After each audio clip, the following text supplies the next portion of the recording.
Hello, in this video I'm gonna show you how you can increase your microphone volume. There are two ways to do so. One is through Discord and one through the system options. So first let me show you the Discord option. Let's go to the user settings in the bottom left corner and then go to voice and video.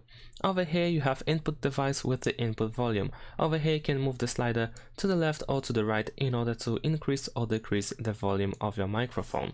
Now, this is the only option that is for you for your microphone. If you want to change your volume through your system, then let me show you how you can do that. So I have Windows 11, and in order to increase or decrease the volume level of my microphone, I can right click this speaker over here and then go to sound settings. Now over here I can immediately change the volume of the in-use microphone. So over here either to the left or to the right in order to change the volume, or I can go into the specific microphone and then I will find the input volume slider over here as well, and here I can also change the volume level. And that's it. Thanks for watching. Leave a like and subscribe to my channel, and see you in my next videos. Bye.